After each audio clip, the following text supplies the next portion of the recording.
es la voz de LA. It's like Cuna Galaxiana, come and kick it with us. I bring the bossa nova beats and talk the club that we love. Another year to adjust, and Will Kuntz we all trust. 6 titles in the cabin, tell a hater shut up.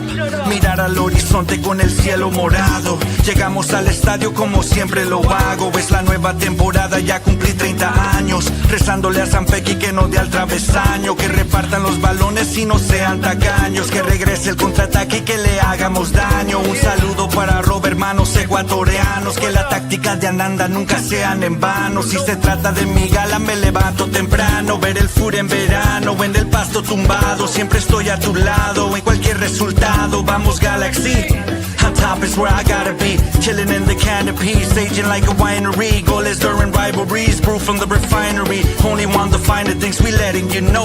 Lo que pasa en la galaxia, ready, let's start the show.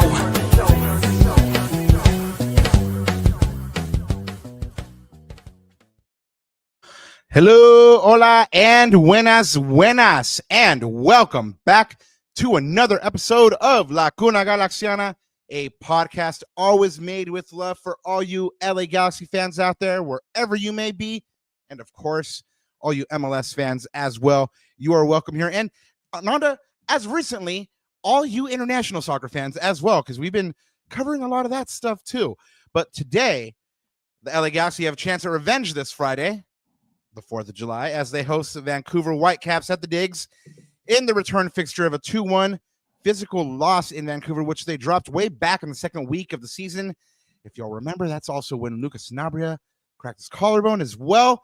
We'll look at what the Galaxy needs to do to be successful against the Champions Cup finalists. If the Galaxy wingers have gotten out of their own heads, which G needs to step up, and if there was anything perhaps happening at the digz this week that could have turned into a distraction. We'll also get you caught up on the Gold Cup and the Club World Cup as the summer of soccer winds down here in the United States. Plus, we'll ask, is diversity really hurting the U.S. men's national team? All of that and more coming up on tonight's episode of La Cuna Galaxiana. And before we go any further, I'm one of your co-hosts, Rob Halon. You can always find my written work at Extra Time Talk and the Sporting Tribune, and you can find me just like the tag there on the screen says at El Escudero de LA. And of course, El Yerno Guapo y El Gitano Perdido is right next to me as usual. Y más importante que nada, el papá de Natita, Anandita Kirana. Let's get it, Papa. How you feeling? How's your optimism level going into this here match against Vancouver?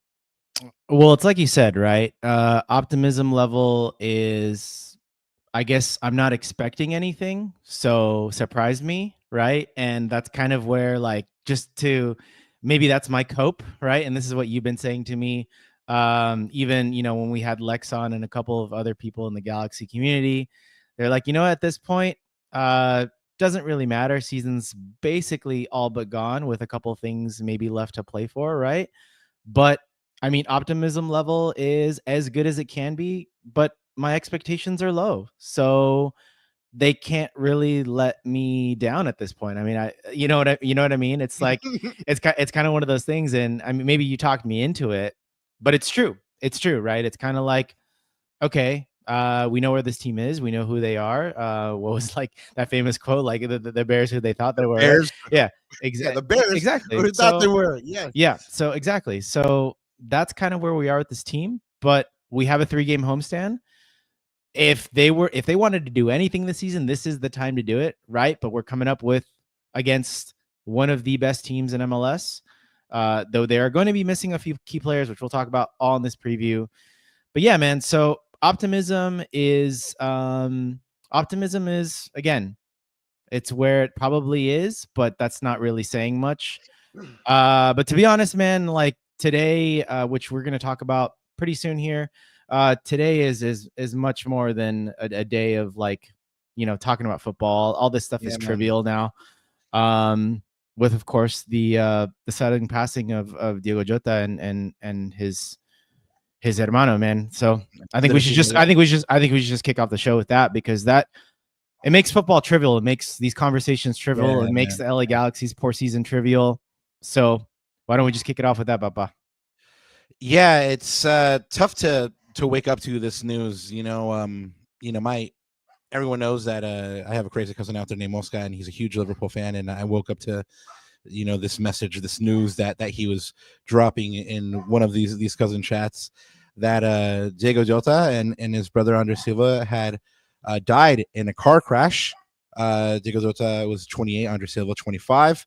They were killed in a car accident in Spain in a Lamborghini. What police think could have happened is that they were trying to pass somebody and the tire blew out and they went off of an embankment. They kind of like broke through, like the barrier went off an embankment, and the Lamborghini just went up in flames. But this happened sometime around past midnight last night in Spain, like I mentioned, and it's terrible because just these two young men were cut down in the prime of life. It's be terrible for any reason, but Diego Jota, he had just gotten married to his longtime partner. They have 3 children together, and it's terribly sad.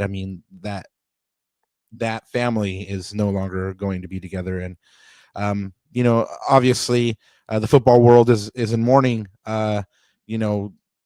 He was teammates who, not just for Liverpool, for his Liverpool teammates, but he was also an international player as well. So Cristiano Ronaldo commented on his passing, and he said, we were just with each other, the national team, and he just got married just a short time ago, and it's just incredible to think about. You just don't think that these kind of things are going to happen. Obviously, Liverpool wins the title this year in the Premiership, and so he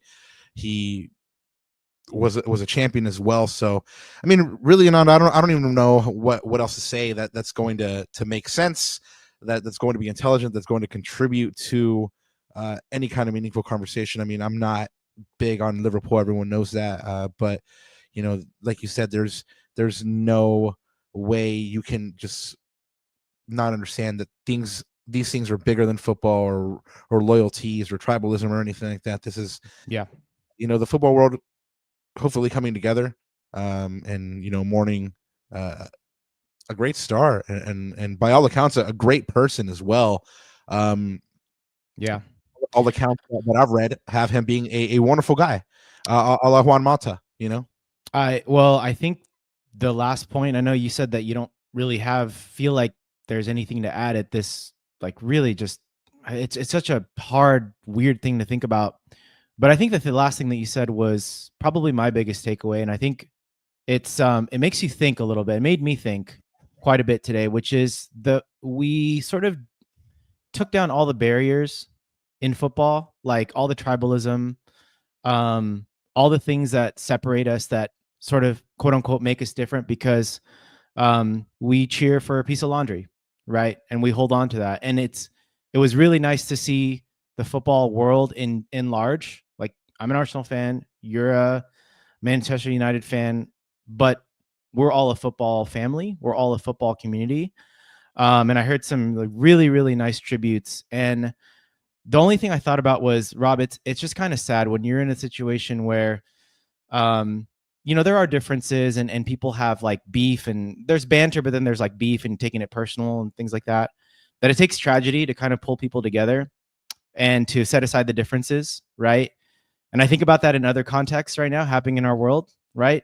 And it goes to a point where it takes extreme tragedy, something like this, to happen for us to kind of unite as a family, set aside our differences, and realize that we have much more in common with each other than we think. Right. So that's the only thing I like, the introspective thing I thought about. And it's just sad, man. This kind of reminds me a little bit of, which is why I'm wearing this kit, of the tragic passing of Jose Antonio Reyes, who also passed away in a car accident in Spain, 35 years old at that point. But again, different stage of his career. The other things surrounding his family, in terms of Diogo Jota's family, in terms of leaving the wife and kids and just getting married 2 weeks ago, that stuff is just, it's crushing, man. It's absolutely crushing. Right. But it's nice to see that the football world mourn and also provide their support and condolences for the family, because his parents just lost 2 boys, and those 3 kids just lost a dad and an uncle and a tío. So that's all I can add, man. It's just I think these things puts these trivial conversations that we have about football sometimes in perspective, and that it's really not that deep, guys. There's a lot more things in life to enjoy and cherish. And that's all I got to say. Yeah. Rest in peace, Diogo, Jota, under Silva. You'll never walk alone, indeed. Yeah, Nanda, it's going to be kind of tough. Even having the rest of the show, just like me, man. Like I'm big on my emotions, man, and just like I said, I'm not even close to really that tribe or that Liverpool family, because that's just not my steez. But like I am human, and I know what it is like to lose a light like that, man. And so, yep. But you know what? Just like anything else in life, Papa. We move on. We move on carrying the memory. I told you, even I never knew the guy, never met him, but when I heard about the passing of a good friend of the show, a dear friend of hers, Mr. Kevin Campbell, when he passed away suddenly last year, it was the same feeling. And I think the thing that we hold on to as humans is that we continue on, and we continue on in memoriam, right? And that's the only thing that we can do right now. It's just going through the pain and the suffering, especially those that were close to him. But as people, the only thing that the best thing we can do is move on and honor that memory, right? Yeah, we will try to honor any kind of memory. So yeah, rest in peace, like we said. Guys, if you are here with us, sorry to bring you into the show today, with this tragic news, but we really did feel like it was important to honor those 2 lads, and talk about that first and foremost, and like Ananda said, put that kind of message out there that this is a moment for us to be together. Thank you so much, though, for being here and watching, even in having to relate to you horrible news like this, and if you're here, we thank you. If you're watching us on X and Instagram Live, thank you as well. Y'all know what to do. If you're over there, hop on over to YouTube, subscribe really quick. When you do stuff like that, you know about awesome guests coming up. And speaking of awesome guests, thank you once again to the Podfather. I was just reminiscing earlier about our time with him and just how incredibly good he is at his Galaxy trivia. And I know I saw Ananda Flash, brother Keith Costigan as well there. And we had him on the other day, and he kind of opened the interview with him with kind of on the same sentiments in that we're one football family, so if you guys didn't catch that episode, go ahead and check that one out. He was spitting bars for sure. Yep. And this man Ananda and brother Profe Alex Ruiz work really hard on a series called Los Gatácticos, which is a tactical series breakdown that they are on episode 6 of now. So go ahead and check that one out. That one is about these young lads, Nasi and Sanabria, and could they be the Galaxy's new hope? Well, let's see if it pans out to be that way. Guys, we do have our super chats open at the moment. So if you are so inclined, you need to get something off your chest. If you need to ask a question, go ahead and drop in there and hit up a super chat. And Ananda, I know you need to do a spot of housekeeping before we go to some shout outs. So let them know, brother. Yep. As always, you guys can follow me, block me, or stalk me at Cuna Galaxiana. You can find Rob there at El Escudero de LA is his handle. And of course, he does have some articles out, guys, on the Sporting Tribune. So go ahead and check those out and support my co-host here. And you covered everything else really well. ¿Qué pasó? Question. I kind of, in an effort to give this Galaxy community more of what they want, like I know that there's plenty of like match recaps and stuff like that, but like what would the Galaxy community like to see more articles on? Maybe some profiles on players, so stuff like that. Go ahead and drop some comments in the chat. Let me know what you would like to read more about here about this Galaxy team, this Galaxy community. Let me know. Sorry about that interruption, Papa. No doubt. Go for it, man. That's again. We're trying to put out the best content for you guys, and of course, Rob is a master.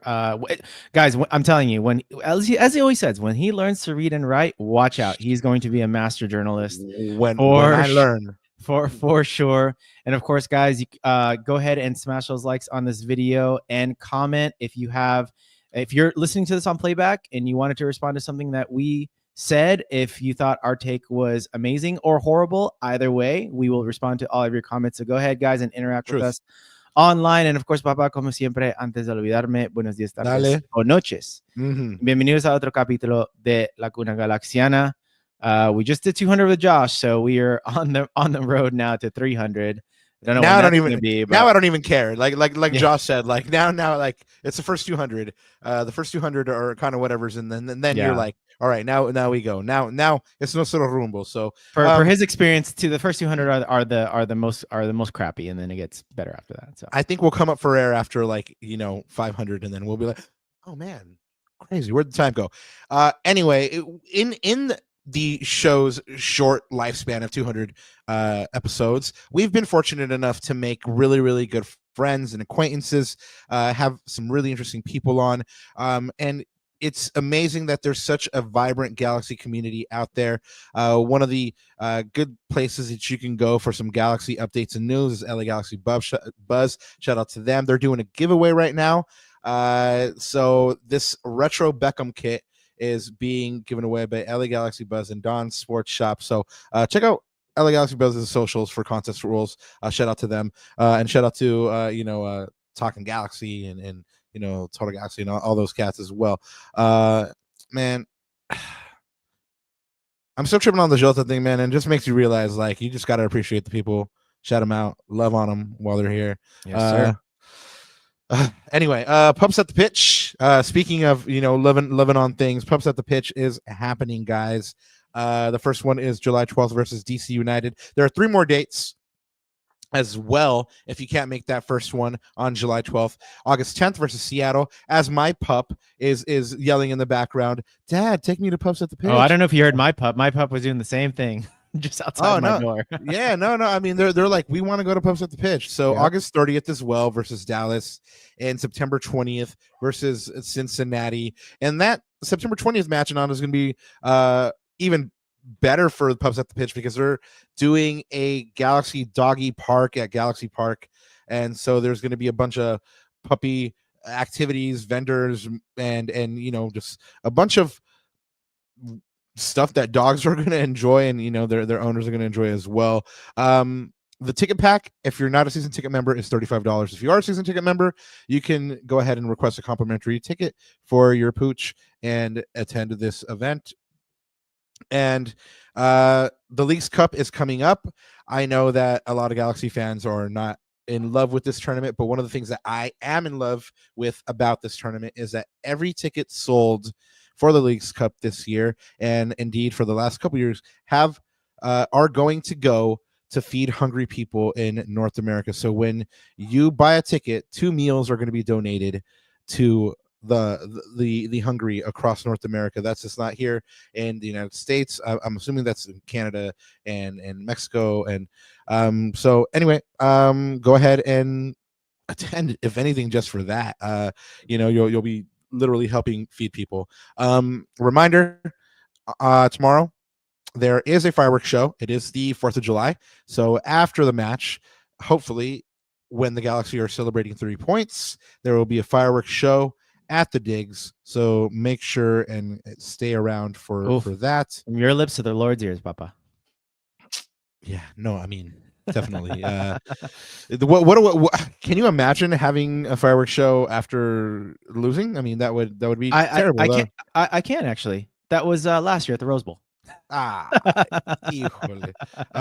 didn't see it. I won't see this one. I'll be down below in the press conference. But anyway, just that's neither here nor there. It's a pleasure to do it, just to be able to bring you guys what's going on there post match and stuff like that. Congrats to these little G's here, Eddie Chadwick and Max Steelman.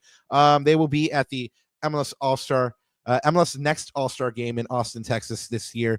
They whoever said that the Galaxy were not represented at the All-Star game, they lied. We have 2 All-Stars this year, Eddie Chadwick and Max Steelman. Congratulations to those lads. And now we break into the summer of soccer, Nanda. There's a bunch of soccer still happening, but it is winding down. The quarterfinals of the Club World Cup are set. So if you are one of those betting types, you are probably going into overdrive right now. Fluminense is going to be playing Al Hilal on July 4th, tomorrow at noon. Palmeiras and Chelsea kick off at 6 p.m. as well on the 4th of July. And the European champions and Bayern Munich, that's PSG, the European champions, versus Bayern Munich on July 5th, 9 a.m. on, like I said, July 5th, the very next day. And Real Madrid versus Borussia Dortmund, Marco Reus's former club, on July 5th as well at 1 p.m. That 9 a.m. match is a monster, man. I guess you guys are gonna have to get your Irish coffees going and stuff like that, and enjoy that match. But anyway, Ananda, I know this the answer to this one already, but who's your pick to win the tournament? Let me ask you this: if Dortmund knocks out Real Madrid, who is your pick to win the tournament? Let's say you can't pick Real Madrid. I'm going to go for PSG because I think that, again, taking my homer bias aside, I think the winner of that semifinal, so I assume it to be PSG Madrid, but if it is PSG Dortmund, I think PSG will win that game, and I think it's them to the finals. They're just on fire, man. They just look like such a well-oiled team, but right. That's setting up for a spicy semifinal, Papa. PSG contra Real Madrid. Man, that's spicy for sure. What a big test for the new coach, Correct. Xabi Alonso. No, my pops is a Real Madrid fan, and for his sake, I would like for Real Madrid to win it, but I'm gonna give myself the same condition. So I was also gonna say PSG, if only for William Pacho, fellow Ecuadorian who plays for PSG. So anyway, those are my 2 picks. And I mentioned that people that bet might be going into overdrive over the Club World Cup. Well, they have a final to bet on, Ananda, because the final of the Gold Cup is set. The U.S. men's national team survived a little bit of a late rush by Guatemala to win 2-1. Diego Luna was the star man in this one. Man, that second goal was pure class, but you got to give it up a big ups to Guatemala for a wonderful tournament. Big ups to their crowd as well. Yeah, that's what the kind of thing that Keith was talking about, just bringing a wonderful atmosphere to these games and stuff like that. In the other semifinal, Mexico outlasted Honduras 1-0. Raul Jimenez came up with the winner. That's off the assist by 16-year-old budding star Mora. And now these 2 titans of CONCACAF will face off again on Sunday, July 6th. At 4 p.m. Pacific time. Julian Araujo in a final, Papa. Yeah, Julian Araujo in a final. Shout out Lompoc. But it's kind of crazy because just a couple of weeks ago we were talking about a U.S. men's national team that was in alarm, that was crumbling, that was falling apart, and now they're in a final. What gives here? Well, Tim Ream says we're on to a final that I'd say a month ago everyone basically counted us out of. Shame on them. I gotta admit, we were like, what's going on with that team? It is only the Gold Cup, but it is important for them to win these kind of tournaments. So Ananda, shame on them, huh? Strong words. I mean, maybe these words are provocative. Maybe people took umbrage with this. Who might have? Fill us in. Who might have, Rob? Well, let's take a look at this response by a guy that we know, Mr. Hercules Gomez. He responded to this on the Bird app saying, "Get a grip. Shame on them. Beating, once again, the worst generation of Mexican players I've seen in my lifetime won't change how mentally weak this team has become. Hashtag USMNT." Ooh. Fighting words, man. Fighting words. But Rob, like, who's in the right here? Tim Ream or Herc? I mean, okay. Herc is in the right, but for a different reason, right? Here's what I'll say. Shame on them. Yeah, it's like, okay, calm down there, son. But I wouldn't say it's the worst generation of Mexican players. I mean, I've seen, Mexican national teams that have been a little bit poorer. There were teams like a year and a half ago, 2 years ago that were much worse than the one that's playing right now. So, one of the criticisms on the men's national team is that they are mentally weak. I would say by things that I'm seeing by players saying that they need to take this time off and rest, that maybe they aren't as mentally strong as I'd like them to be. I'll say that, but yeah, Tim Ream is a little on one here. Like, shame on them. I mean, calm down, bájale un poquito, Yeah, but honestly, like, look, I think these USMNT players have been getting pelters for a long time. Even the previous team that let's just say their quote unquote A team or first team with Weston and Pulisic. I mean, Pulisic has been getting pelters for years now, and I think from a player's perspective, I don't blame him giving that response. I mean, he's the elder statesman of this team, Rob. He's the oldest guy on the pitch for that, and he has to set at least some sort of an example. And I think standard for the guys. Well, I think one of those things, it's not even a standard. It's just kind of like, we talk about this. No, stand up. Oh, stand up. Yes. But we even talk about this with like the LA Galaxy and Greg Vanney, sort of that siege/underdog mentality, whatever it is, that it's going to get you across the finish line. If it isn't everyone against us mentality, then so be it. So I don't mind him as a player, like, putting those quotes out, because I mean, let's face it, he's not wrong. Like, people have been absolutely, killing this team for months now. And I think the fact that they got to a final, I think is an accomplishment. Now, is it the end all be all? No. If they win this final, are they going to be odds on favorites to win the World Cup? Absolutely not. That's not what we're saying. And I think Herc I think Herc, I don't know. I don't know if this is a reflection on what he thinks about the U.S. men's national team, or maybe it's like a cope or something that he's thinking about with his own Mexican national team. I don't know which one it is. Clearly, it's a little bit of both, right? But look, I think I don't know if he. I don't know. I think he took it a little bit too far, and maybe just like, brought in his sort of frustrations with the Mexican national team on this too. But look. The fact of the matter is, the U.S. men's national team made a final. They got to win the strays. They got to win the final, and then we'll see where it goes from there. But again, this doesn't mean though that they're going to be odds-on favorite in the World Cup. I think you only can beat what's in front of you, and the U.S. men's national team they need to get some momentum, because if I'm not mistaken, they only play a couple. There's no tournaments. There's only friendlies before there's a couple the actual World Cup, because there's no qualification, right? Which is a huge sort of disadvantage, I think, for Poch's team. Oh, it's definitely a disadvantage, but like I mentioned, it's a far cry from where this team was just a month ago, when you had people like Alexi Lalas talking about how diversity in this U.S. men's national team was holding it back. He said maybe our best route is actually being more exclusive. And it's kind of crazy, because just a short time ago, he was very thinly veiled dog whistles here, trotting those out. But now he's praising Diego Luna. When it comes to Diego Luna, the way that he looks, the way that he acts, and the things that he does just endear him to people when they are watching the team. It's exactly what the team needs. So, I went down the rabbit hole of, the court of public opinion on this one. And it seems to be like a lot of people are defending Alexi Lalas and what he was, quote unquote, trying to say with his diversity comments. And they were saying that he was praising, Diego Luna's grit. But I'll remind you, that his comments didn't have anything to do with grit whatsoever, or having a hard mentality. It was, like I mentioned, just very thinly veiled racist dog whistles, that if you are smart enough to read between the lines, you know exactly what Alexi's trying to say here. He quotes, and I quote, "I've argued before that maybe our best route to actually being better from a men's perspective in soccer is actually being more exclusive, not being inclusive." He carries on later.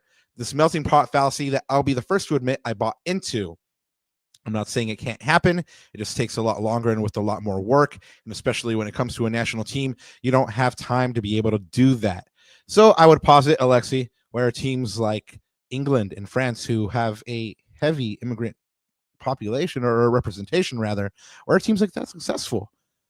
Since we were talking about Tim Ream, the elder statesman of this U.S. men's national team, Ananda, I'll quote him, who stood up for his guys a couple of days ago with, or yesterday with, shame on you. A couple of weeks ago, he was speaking on this diversity issue, and he says this team is a microcosm of what the United States is. It's representative of the entire country, so many backgrounds, different cultures, different ways of doing things, different beliefs, and that's okay. And we all get along just fine. So it's a direct slap in the face in response to Alexi's just very, very poorly formed ideas about diversity and representation of the U.S. men's national team. Fortunately, there are people with a bigger platform than you and I have. You and I. That's a shot for you, sir. No, you said it first, so there you go. That's one for you, Papa. You haven't had one in a while. All right. Well, we'll see what happens. But a guy that has a larger platform, Eric Winalda, had this to say on Goals TV. Shout out Bromigo and Goals TV. He says, I mean, as good friends as we are, Lex, you cannot go that route and say diversity is working against us. We're all sons of immigrants, to be honest, and so are you, by the way. Panayotis is Alexi Lawless's real name. Sorry, buddy. I just thought I'd share. Greek parents, and for what it's worth, you of all people should understand how this works. So, Alexi, you got called out, man. Eric Winalda to put you on Front Street. And really, I mean, it's one of those things where you're just like, okay, now I understand you even less and why you have these ridiculous ideas that you do. Rob, you know what the irony is and the paradox of all this, and follow my logic here, but it's funny that I guess because of the socioeconomics of the diversity issue, right? Because of we know how sort of youth soccer programs and pay to play. Exactly. We know how that stuff works. It's kind of paradoxical. It's kind of ironic that by that alone, and because of the socioeconomic sort of diversity it's kind of exclusive issue, it is exclusive. And that's the irony of it, right? And so I think that is probably where you that's probably where you want to aim the majority of your efforts and concentration in terms of building the game from the grassroots level. You look at places like Brazil, they encourage, like, the games are played in the favelas, Rob. The games are played barefoot on the street in dirt, whatever that is. And they encourage inclusion. They encourage, if you're good enough to play, you're gonna play, and we're gonna coach and develop you in the right way. And I think it doesn't matter where you came from, how old you are, what you believe in. That's where all the energy should be concentrated, not some blanket statements and just, I don't know, just doesn't make any sense to me. But I just think it's so ironic that anyways, that the socioeconomic status of how this game is brought about in the grassroots level is inherently exclusive. So, no, I mean, you said follow logic. It makes perfect sense. It is one of those things that the United States does very differently in the soccer world, like much that it does. MLS is a unique beast, and so is the academy system. So is the way players are developed in the system.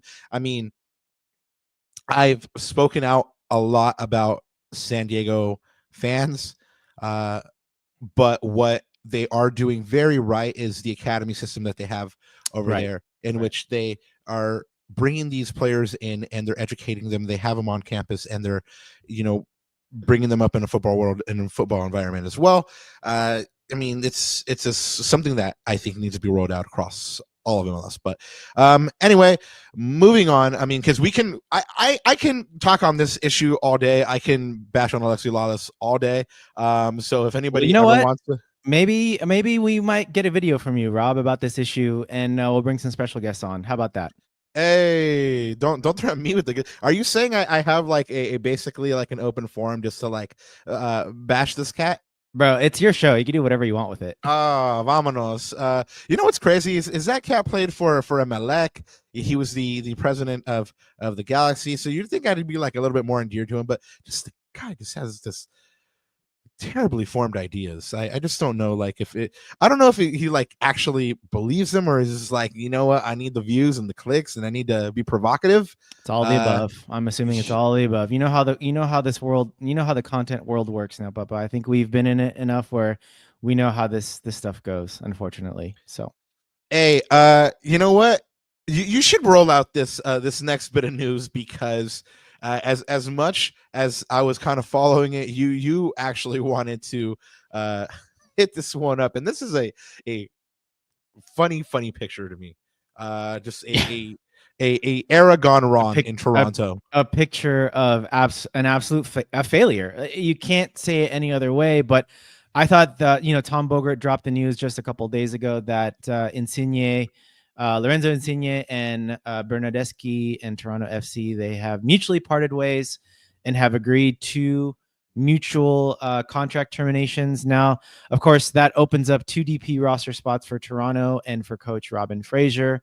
Rob, since their arrival in 2022, Toronto has not made the playoffs in any year, including a wooden spoon finish in 2023. Yikes. But Rob, a little trivia for you in the chat.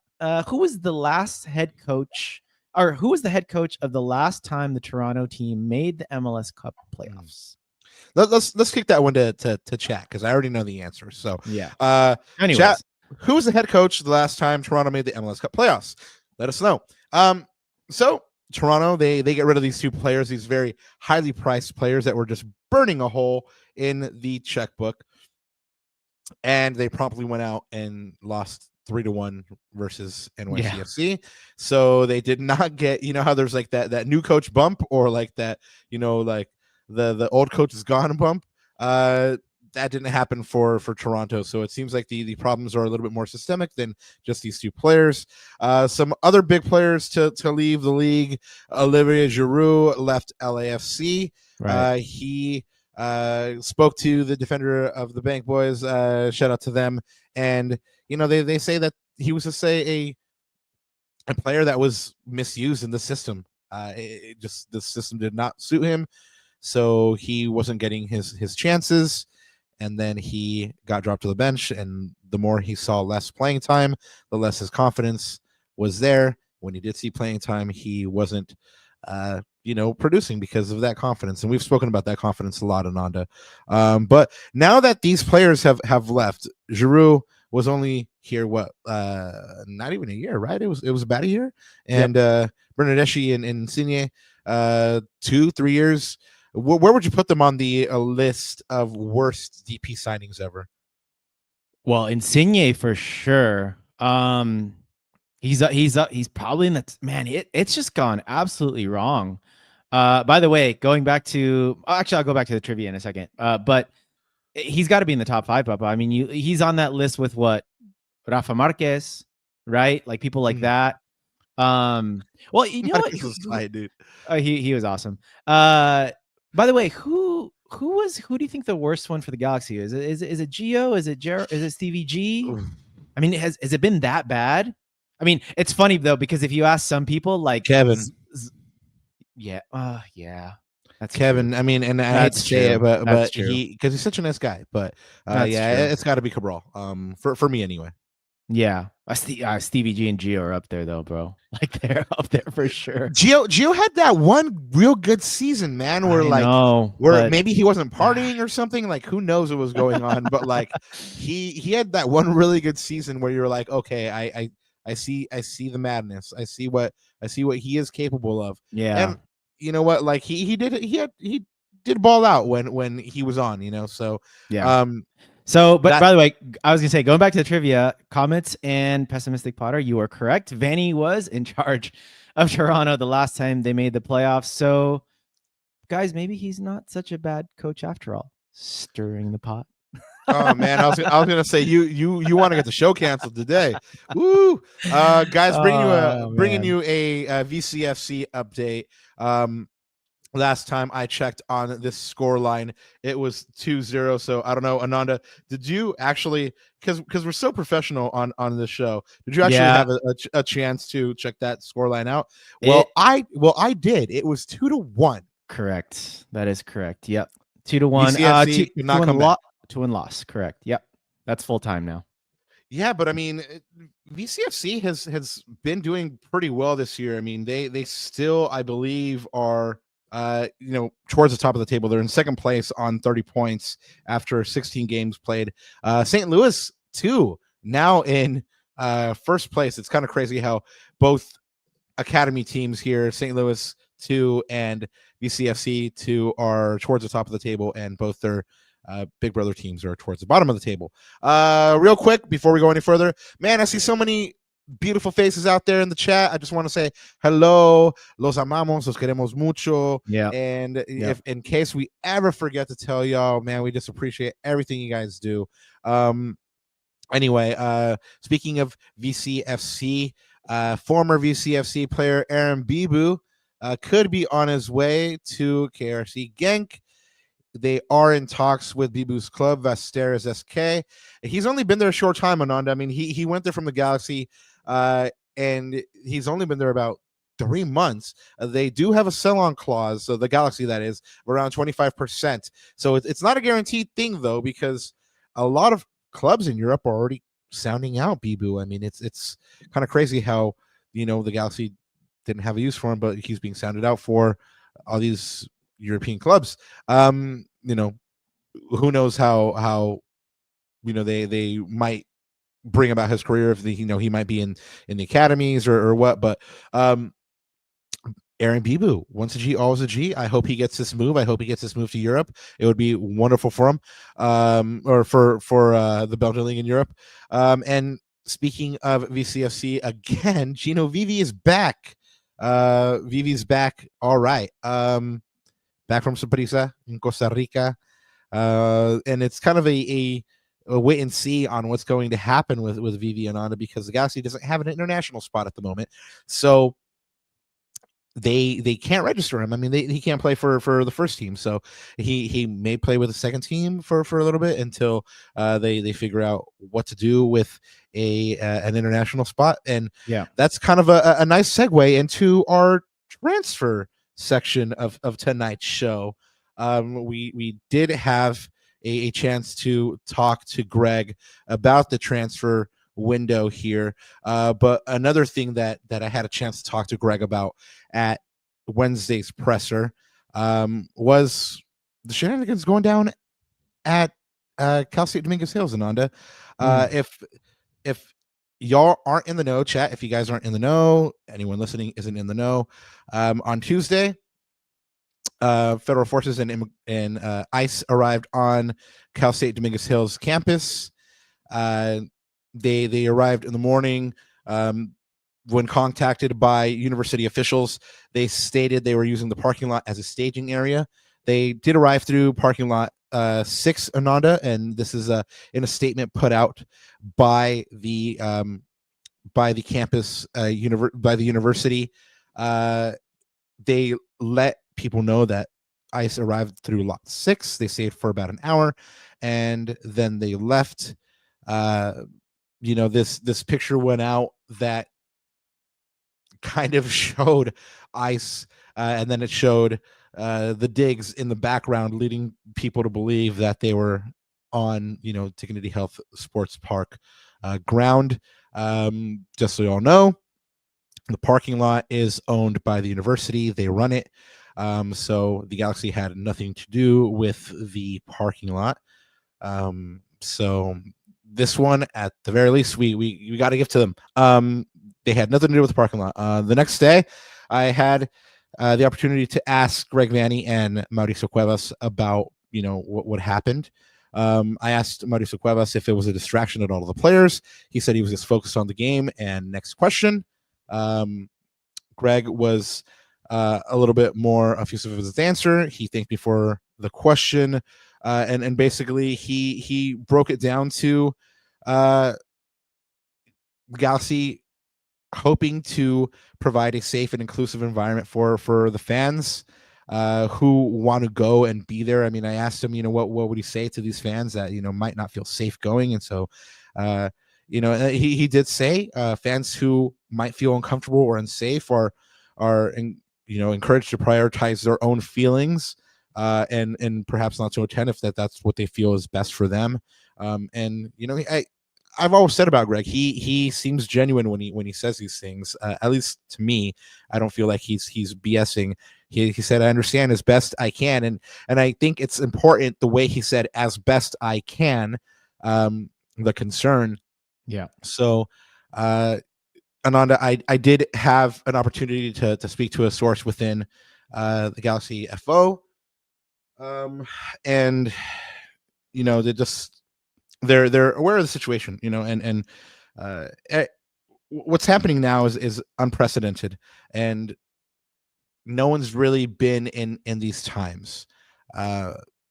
No one's really had to have action plans on these kind of things. So when I asked Greg if folk should feel safe going to this match, A, I think he's absolutely correct. If you don't feel safe, don't go. But B, I feel like, again, he was being genuine when they said that they have the intention of keeping everybody safe that does go to the game. I know through another source that they have action plans in place, and of course they're for these kinds of things to actually be effective, you don't really release them publicly so that you can go ahead and be effective with these action plans, right?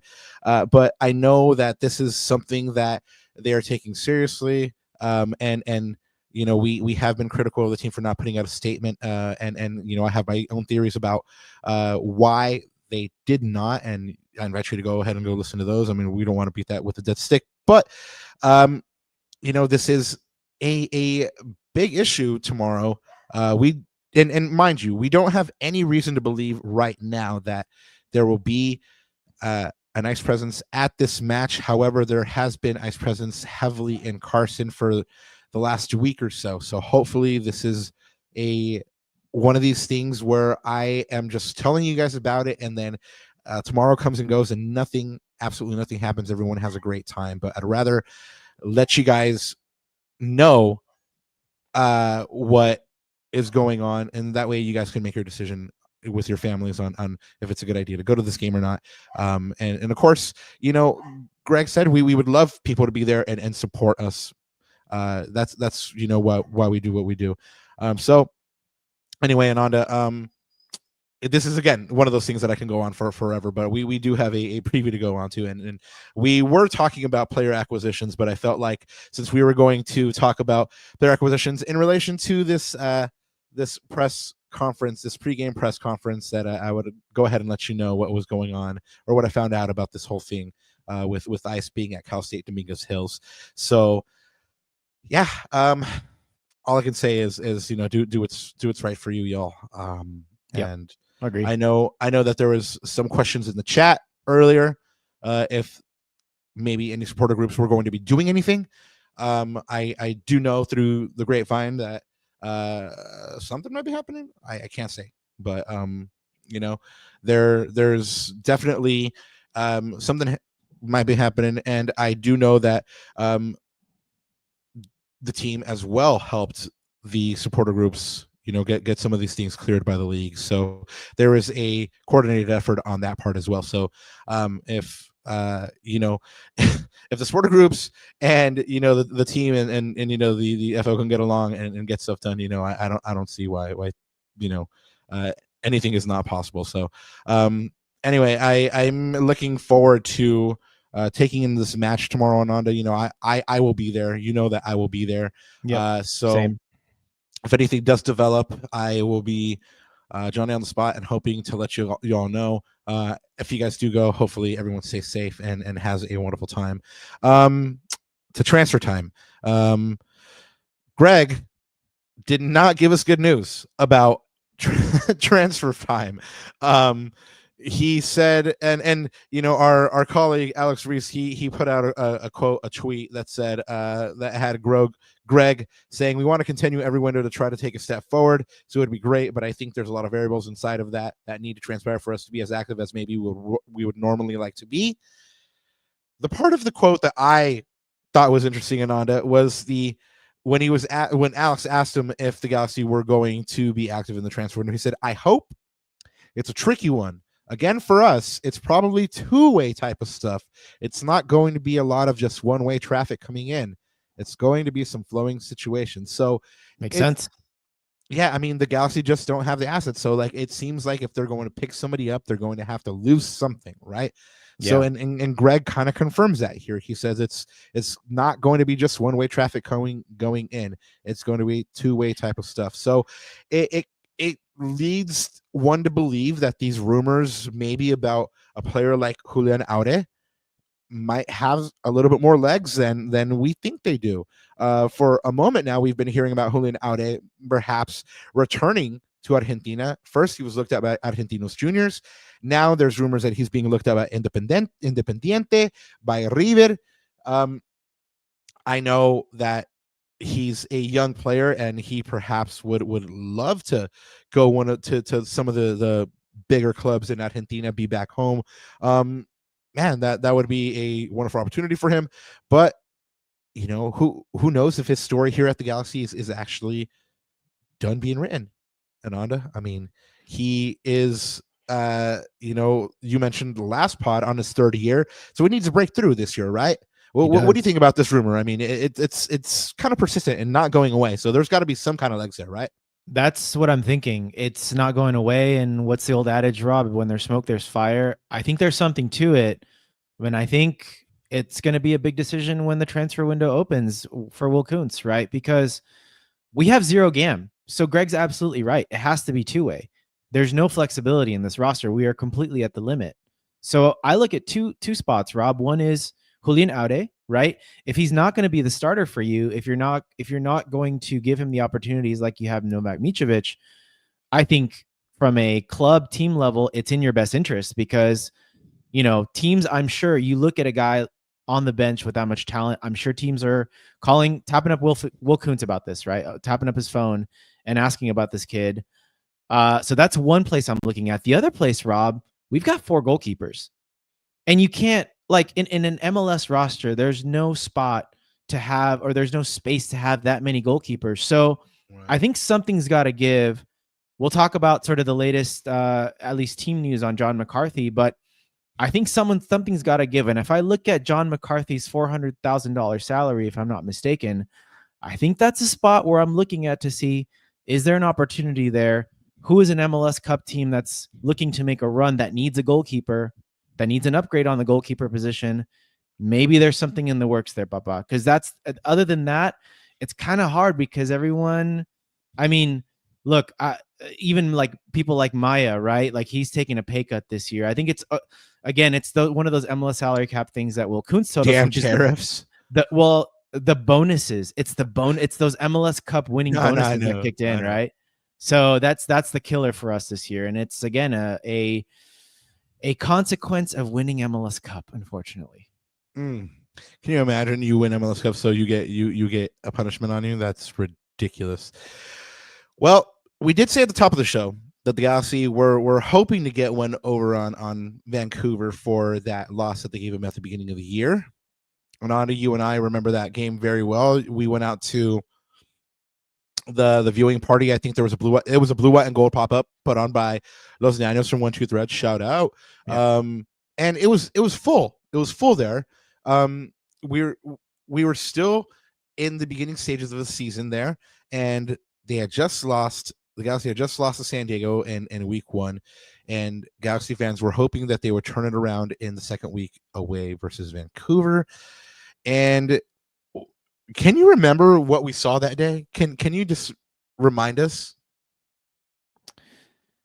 Oh man, it was so far back that I don't even remember. It feels like another lifetime, man. But I mean, was that the game that Lucas Sanabria broke his collarbone, if I'm not mistaken, right? It was. That was the game. So yeah, it was It was not a fun game. Let's put it that way. I think at that point in the season, we were still in like, we'd lost to San Diego. So we're like, okay, but one loss, we'll get it back. We'll get it back in Vancouver, blah, blah, blah. Had no idea that Vancouver was going to be this good of a team. I would say to that one, shout out Kevin Baxter, because he called Vancouver coming into the season probably being a top 4 team, even a top team in MLS in general. So kudos to you, sir. But yeah, so that was not a fun day. Yeah, I remember you saying, well, they should get this one because the loss against San Diego should have woken them up. Should have. And week 3 and week 4 and week 5. Well, anyway, we're not going to beat a dead horse. Well, anyway, let's get into this preview here, Ananda. I just wanted to take you back towards memory lane here on what it was like last time the Galaxy played against Vancouver. But tomorrow's match marks the 38th time that these two teams meet. The Galaxy leads the series 17-13-7. They hold a 16-12-7 record against Vancouver in league play. And like we mentioned, that match in March was the first time they saw each other this season. And the Galaxy are pretty good against Vancouver at home. They have an 11-4-3 record. And what is also encouraging for them is they're also unbeaten against the Whitecaps in the last 5 matches at the digz. They are on a little bit of a roll against the Whitecaps. So the last match was a 4-2 win at the digz. And as is the case for the Galaxy this year, there will be goals in this one. They haven't drawn each other in any of the last 5 matches. Ananda will probably break down a little bit more of that in stats and why that could be. But after 20 matches, Ananda, the Galaxy has a 113-6 record, 19 goals for, 42 goals against, 9 points out of an available 60, 0.45 points per game, negative 23 goal differential, 15th in last place, 30th in the Supporters' Shield. But the silver lining here is that they have scored 6 goals in their last 5 matches.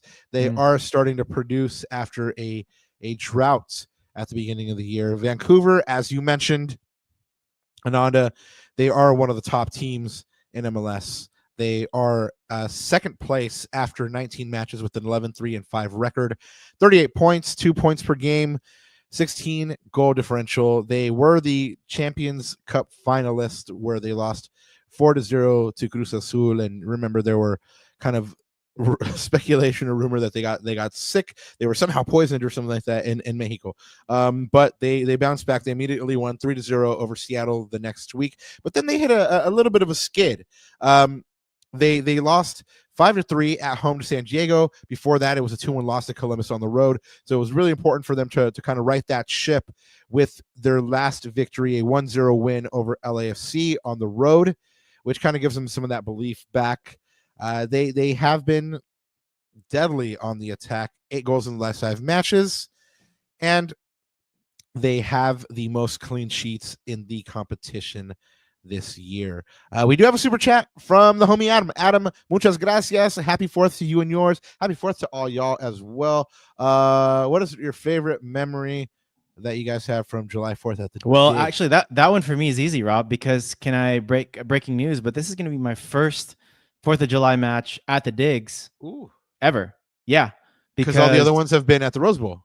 Well, the other ones have been at the Rose Bowl, but also I remember I moved out of LA for work in 2009, actually for school and work. So, and I never attended because I watched games from 2006 to 2009 when Bex was on the team and never went to a 4th of July game. So there you go. First one. They're fun. You'll like the fireworks show. Favorite one at the digz. Adam, I'm probably gonna say before I started covering the team, my mama would throw these just fabulous feasts, man, and she would just bring the little portable grill, and we would set up in 13, and she would start cooking up, man, and people would walk by, would just be like, hey, do you want a burger? Do you want a piece of pollo? Do you want this? Do you want that? People would just stop and eat. Just shoot the breeze for a moment and walk on. Shout out Team Carne Asada, wherever you are. Yes, sir. And no, when I take the day off, man, I'm definitely gonna go party with them for sure. But yeah, man, that's probably my favorite memory of the digs, man. Just being there with my parents on 4th of July, and just taking in the good vibes and good music and eating good Mama Jalan food. And yeah, man, hopefully you guys make some good memories as well this 4th of July. Nanda, let's get into some team news here. You mentioned John McCarthy a little earlier. Fill us in, man. Yeah, well, I think we saw this in the injury report that came out today. So John McCarthy has an upper body injury. So JT Marcinkowski presumably will be the backup for tomorrow's game. But I don't know, Rob, is this a precursor to something more? Which, again, TBD, we'll see what happens in the transfer window. And of course, we know about Ricky Puja's long-term injury. Man, I hope we get an update on him fairly soon, Papa, with an actual timetable. I am chomping at the bit. I mean, FOTMob has it as mid-August. I think that is really optimistic. Super optimistic to say the least. Optimistic. But who was it that I heard that had an ACL injury that just came back, and it took them about 10 months or so? Tyler Boyd. He just came back off of an ACL injury, and I believe he just started a few games ago. So it's been about 10 months or so, Papa. But yeah, so again, but every player is different. Again, it also depends on how the rupture happened, etc. So I'm not a doctor. We're not doctors, so can't really speculate there. But on the other side, Papa, some pretty big misses, I think, for Vancouver. Yeah, I know some huge ones, actually. I mean, they have some of their biggest guns out. Brian White and Sebas Berhalter. I'm gonna start calling him Sebas. Give him a little street cred there. Sebastian Berhalter. Good player. But good anyway, player. Very good player. Some rumors are out there that he might be on his way to Bayern Munich. But anyway, he is with the USMNT national team, and they're out at the Gold Cup, and then they're missing 5 different players as well. Ryan Gauld being one of them, another one of their big players. But Ralph Prizabage, Ali Ahmed, Giuseppe Bovalina, and Sam Adekugbe. And these players aren't, they aren't starters in this team, but they are contributors. I mean, Bange, he's a center midfielder. He's played 16 matches, 8 starts. Ali Ahmed's played 14, 7 starts, with 5 assists. So that's some production right there. Bovalina has an assist in 3 matches, and Adekugbe has 2 goals in 4 starts. So it's these players again aren't starters every day, but they are contributing. Ananda, you mentioned here that that FOTMob has the Galaxy. I'm sorry, Ricky Puig coming back in August. Yeah, mid-August. That's super optimistic. I wrote an article for the Sporting Tribune once upon a time, kind of predicting when Ricky Puig could be coming back. I think I picked sometime in September. I want to fact check myself. But anyway, at some point I'll go ahead and look that up and let you know if I am a brujo again. But anyway, go ahead and let us know what you're seeing in this predicted starting lineup. Yeah, well, this is our last starting lineup against San Jose, of course. Well, it'll be interesting, Rob, because, so we know that, of course, John McCarthy is out, but that doesn't impact. I think Novak Mitrovic now has that starting spot locked. It'll be interesting. I think 2 decisions. One is, and I think they're both actually in the defensive department. Does John Nelson get the nod this time? And does Maya get back into the lineup? I think those will be 2 important decisions. I think everywhere else, I'm assuming that Sanabria is fit and good to go. So I predict that he will slot in for Diego Fagundes, and we're going to play in that double pivot. Because again, Vancouver's a very, very good offensive team. I think we need some stability, and Lucas's dueling capacity, his tackling capacity, his ability to cover the ground. But yeah, man. So with those Julian Aude transfer rumors lurking out there, that's the biggest selection for me that I'm going to watch. Is it Julian Aude or John Nelson in that left back spot? Yeah, and it could tell us a little bit about if who the Nana could be staying or not. I mean, I don't see really a reason to play this man if you're going to deal him, right? So Yeah, especially in a big game like this. yeah, I mean, So, yeah. yeah, the Galaxy need this one. We have another super chat. The homie Adam, again, thank you so much, Papa. Says Vancouver's last away loss was June 14th versus the Crew. Damn, like June last year. That's some time, man. No, That's a like long time. no, last month I think. Uh, or are we talking June 14th? Oh yeah, for sure. Yeah, for sure. That was the 2-1, I believe. I was going to say, damn, really? That's really really long. Anyway, Ananda, one of the things that I found interesting in this potential starting lineup is the enigma that is Marco Reus, right? He's been pretty effective these last matches. You keep on stressing the importance of this match.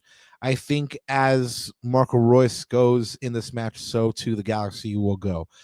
His 1.18 goals and assists per 90 rank third in MLS since April 27th. That's behind MVP candidate Anders Dreyer and Golden Boot winner Sam Surridge. So he's up there producing with these elite producers in MLS at the moment, or at the very least in these last 10 games that he's put up these numbers. But yes, Ananda, I did confirm that one of my first target matches for Ricky Puig's return was August 10th, and now I feel like that is a little bit too soon. So perhaps August 16th versus Miami. Who knows? But Ooh, that'd be spicy. yeah, I think I was wrong. I think I was wrong on that one though, and I don't see it happening at the very least. I don't see him coming back until September myself. But anyway, this one is really important, Ananda, because this is the first of a 3-game homestand. The Galaxy need to start this one off well. They would be wasting a massive opportunity here to begin the homestand correctly and well. What are you seeing out of this one? Yeah, I mean, we got to maximize this opportunity. I think you look at that schedule that I put up there on the screen. Of course, you got this game against Vancouver. You have DC United coming in 8 days, and then Austin with a short rest after that. But if I look at those other 2 games, Rob, we know that this is going to be a tough game.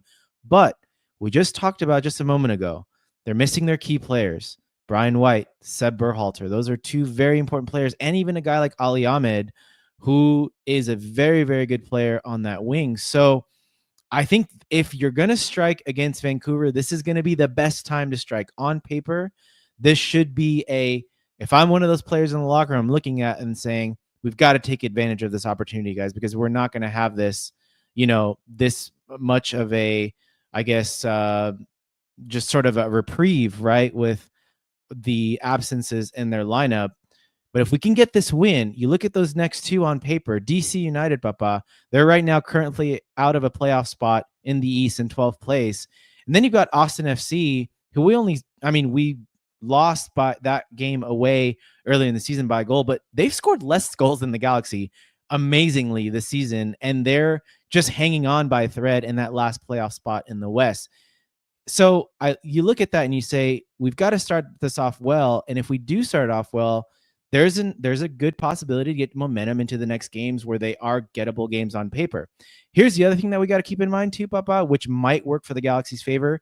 Vancouver is in the Canadian Championship, and they have a quarterfinal second leg match on Wednesday, just not a few days after, but a midweek game, right? So could they lose focus on this particular game because they're like, oh, Minnow Galaxy, 15th place wooden spoon bound team in the league.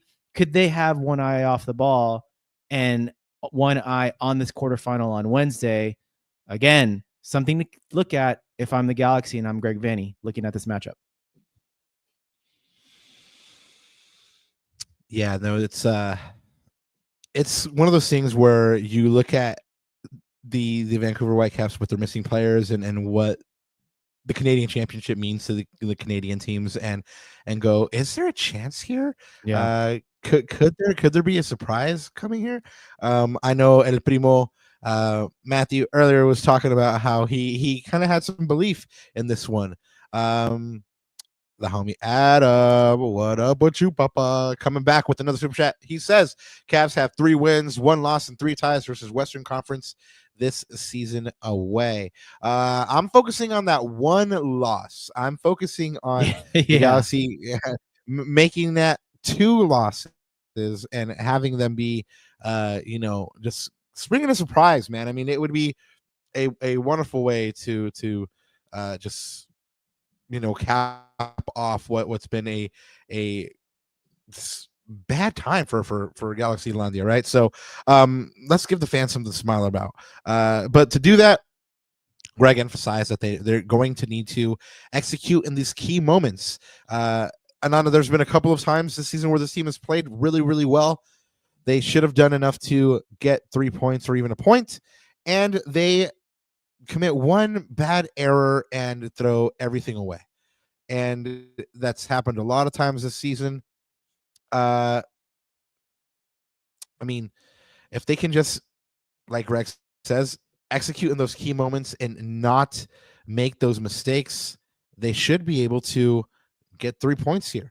What do you think is, the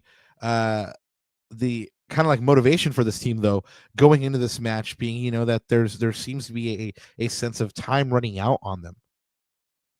I mean, they've got to turn around their season in any positive way, right? And what I'm looking at in particular, and I think we've talked about this in previous pods, is you look at Baba okay, MLS Cup might be out of the picture, but you've still got 2 cups. You have an opportunity to win true trophies later this year.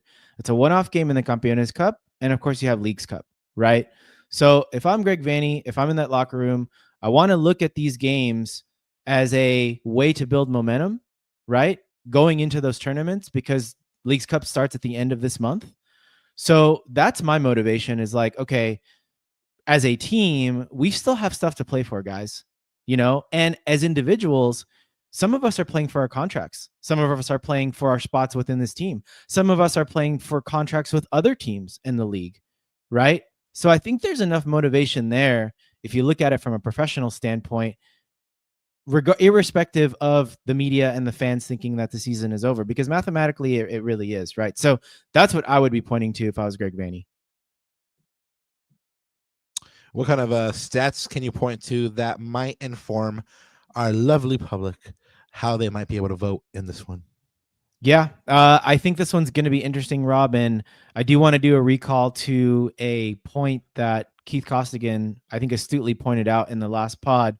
But if I look at it on the besides that one, that was class. So if you look at their average possession, Rob, they are a team that does like to possess the ball. But not only that, man, they are very, very clinical. So they average 4.9, basically 5 shots on target per match. I looked this up per FB Ref, Rob. They average 0.38 goals per shot on target. So basically that's a 40% conversion rate. That's top 4 in the MLS. So if I'm doing my maths correctly, if they average 5 shots on target per match and their goal conversion rate is at 40%, then that means they should, on average, be expected to score 2 goals. Right? Oh, my math was right. Now, granted, I think we've got to take into account that there's no Brian White, who's been a huge goal producer for them. There's no Ahmed Ali. There's a couple of guys that are out. So we've got to keep those things in mind. But you look at it on the defensive side, very, very good defensive team. And the thing that's curious about Vancouver, Rob, they lead the league with 9 clean sheets. You look at those goals conceded per match, number 1 in the league. They only concede 1 goal a match. They don't concede a lot of chances. That XG conceded, they concede on average about 1 XG, which is basically nothing, right? But the interesting thing is Takaoka only needs to make 2 saves per match. He's bottom of the league in 29th. He's not making that many saves, but they're still a damn good defensive team. He's not doing anything. Well, he's not doing anything because you know what? Mega chilling back there. Because you know what? His team is very, very good at team defending, right? I think Greg's talked about that with the Galaxy, especially in those stretches last year. Very, very good team defending, and they don't allow a lot of shots and a lot of opportunities for the opposition. Per FVREF, they lead the league, Rob, with Philadelphia, allowing only 2.89 shots on target per 90. So if you're the Galaxy, you look at that and you say, this is a team that doesn't give up a lot of opportunities. So number one, we need to be tidy. We need to have good passing rhythm, have a lot of tempo in the opposition half to create those chances, number one. And number two, don't want to beat the nail on the head yet again, but we have to execute and be clinical when we get those chances, because they only allow 3 shots on target basically per 90 minutes. And so I think I look at all those things and I say, okay, this is going to be a very interesting matchup. And I go back to the recall point that Keith Costigan mentioned, because he talked about on the pod on Monday that, again, maybe because they don't have the services of Seb Berhalter, Brian White, some of those guys in the offensive end. Vancouver changed it up a little bit tactically against LAFC. They went more defensive, more pragmatic, instead of building out in the back, taking more risk. And they started going long. And he mentioned that they only had 1 shot on goal in that game against LAFC. Now, I don't know if that was more so to do with protecting themselves against the LAFC threat on the break, or if that was a calculated decision based off of the personnel that they had. But coming into this game, Rob, it's interesting. Like, what do you think? Does it suit the Galaxy more that Vancouver's going to set up kind of in a lowish block and relinquish some of that possession, go a little more longer? Or would we rather see an expansive game where San Diego pumped 5 on them when they tried to build out the back, when they tried to be a little bit more expansive? What do you think? What suits? Do you think that the pragmatic approach suits the Galaxy more, or having this game be more expansive?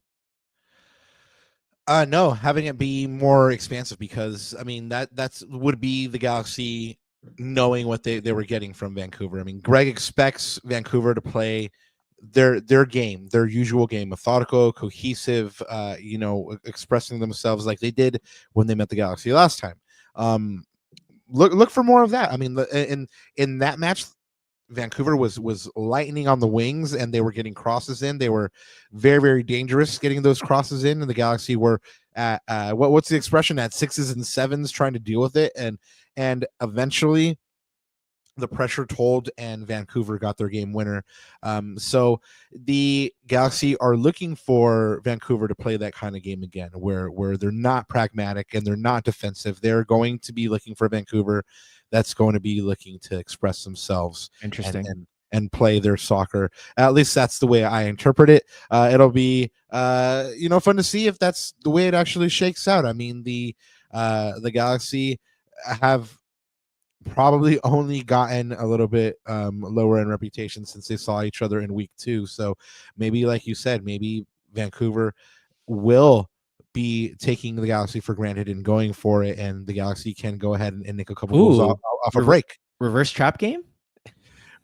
Maybe it could be a reverse trap game. It could be. But Greg said the real test in this match will be the Galaxy's ability to adapt to the different styles and the phases of this game. So if they can maintain their defensive shape while still executing their offensive game plan, then they have a fighting chance in this one. Ananda, you mentioned the big guns for Vancouver being gone. Where is the production going to come from, you might ask? Well, Pedro Vita, my countryman, has been having a wonderful season. The midfielder has 4 goals and 2 assists. Jaden Nelson, he has been wonderful as well. Dropped off a little bit as of late, but he started the season really well. 2 goals and 4 assists. Emmanuel Sabi has 3 goals as well. So they, as much as they are missing key pieces, they do have players that can step up. Ananda, we've come to the portion here where I start asking our lovely public here to start dropping their predictions in chat. So chat, you know what to do. Start dropping your game predictions. Who you think is going to win this match against the Galaxy and Vancouver. Give us a scoreline as well. But Ananda, I'm going to ask you, for the Galaxy to win this match, they have to ...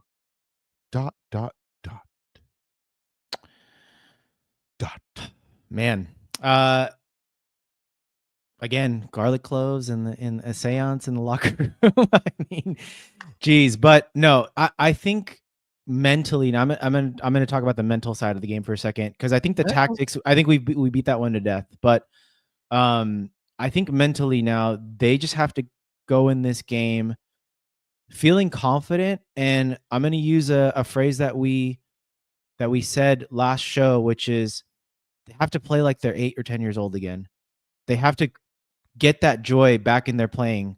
They're going to be at home. Hopefully, again, this is, I'll go back to, I think I saw a super chat about this, but hopefully to a digz that is loud, that is raucous, that will support their team, because they're going to need that energy, right? Especially when the games get in a particular game state where it gets tough. And we know Vancouver's a very good team, but I think they need to have the joy again in their football, Rob. And I think from that, the confidence will flow. The overthinking will stop. I skied this one to Rosie last time. Am I going to do it again? I think if you play with your instinct, you play like you enjoy the game, you play again like you're 8 or 10 years old, the way you've always been playing, I think all those things become second nature. And now you're operating on instinct. And I think the Galaxy just need to believe in themselves and get to that place where they're enjoying their football. And we'll have a chance in this game. Remember, you always need the right. You have to earn the right to play the game. And I think there's a little bit of that too. But I just want the sort of like the overthinking to stop. I think right now, I think that's where these players are. They're all in their heads, and they just need to get the right mental place to, again, earn the place to get this victory. And I think, look, 1-1 at San Jose, that easily should have been a win for the Galaxy.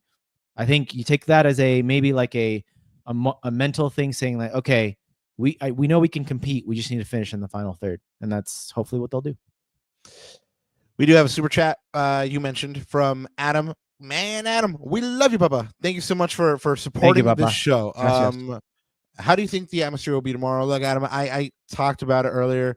And there's a lot of variables out there. There's a lot of people that might be staying away from this match. I know that there might be some different things coming at y'all from the stands that you might not have seen before. So, I'm not sure what the atmosphere could look like, but honestly, on this one, the Galaxy need to make the atmosphere. If they can go ahead and come out and start playing a good cohesive game and execute like we've been talking about, and you can see that hunger and desire and drive and las ganas por la camiseta, that willingness to fight for each other, which we've been talking about, which again, like Ananda said, all becomes second nature. Fighting for each other, playing for each other when you're enjoying your football.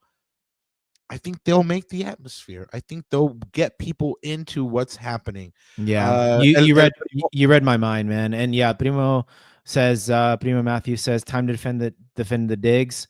I mean, it's a crazy thing to say, but we've got to make the digz a fortress again, right? Like, and that comes, it's a, what's the word? It's a symbiotic relationship between the fans and the players.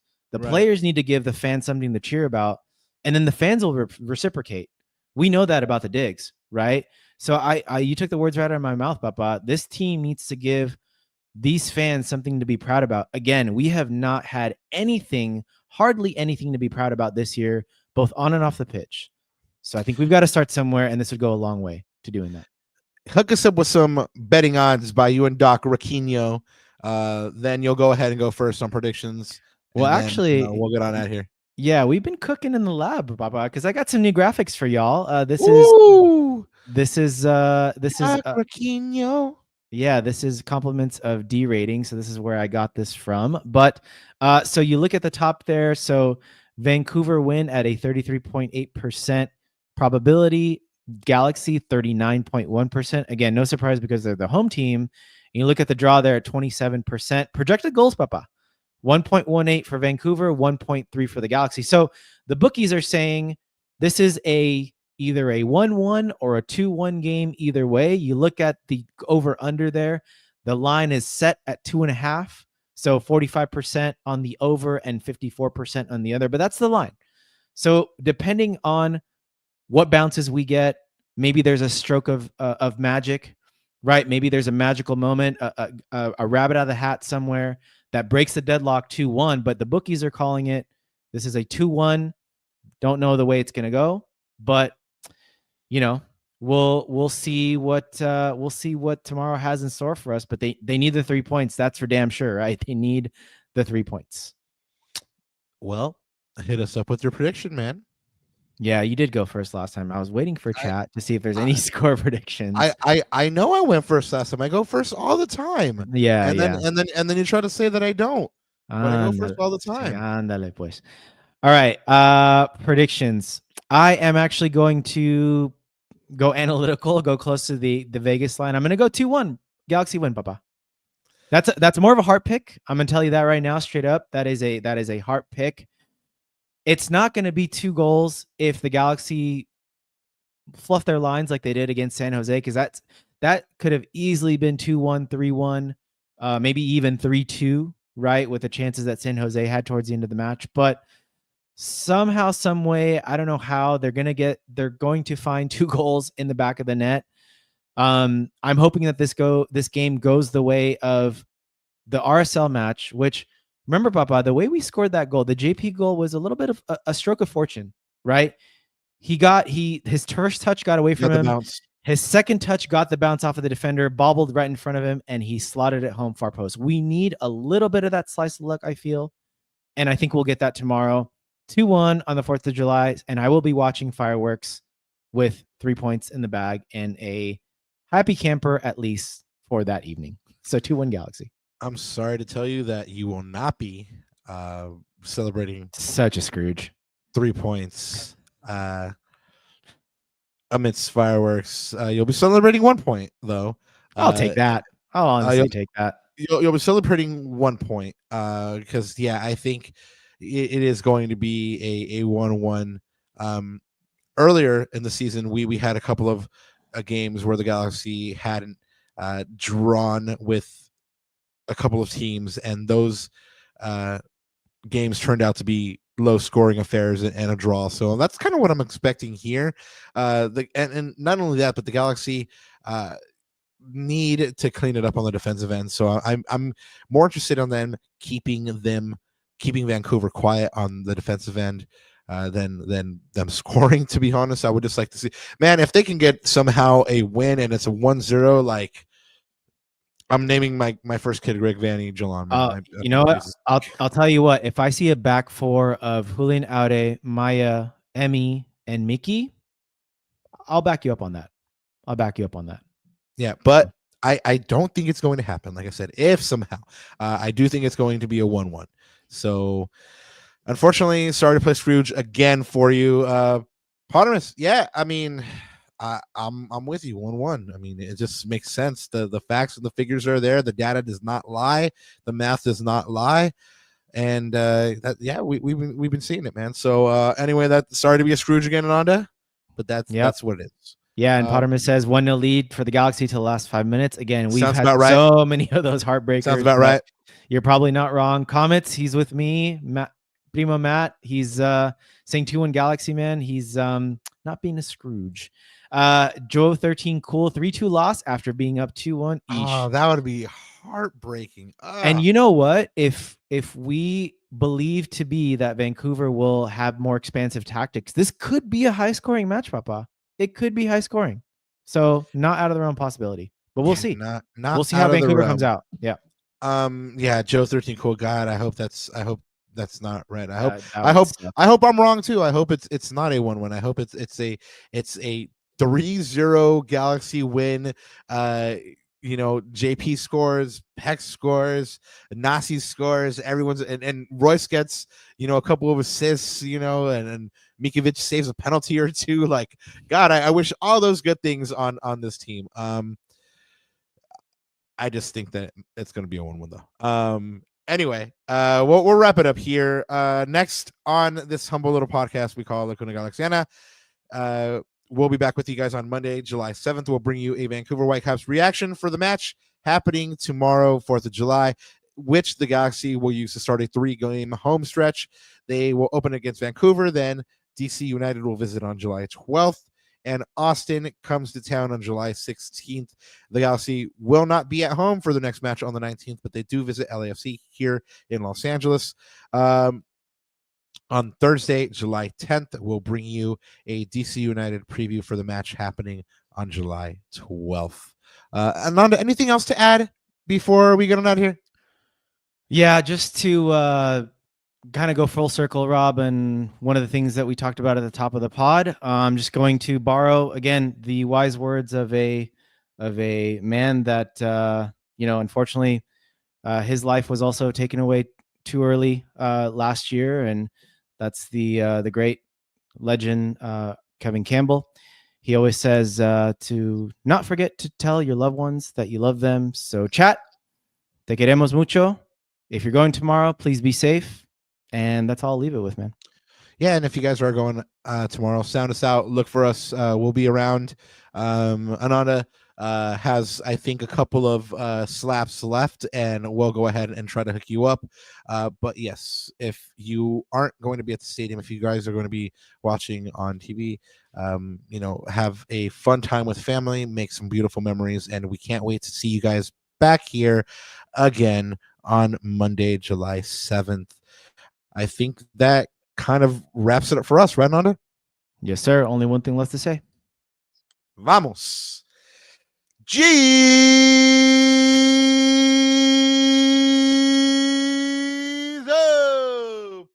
Happy 4th, y'all. Te quiero tanto.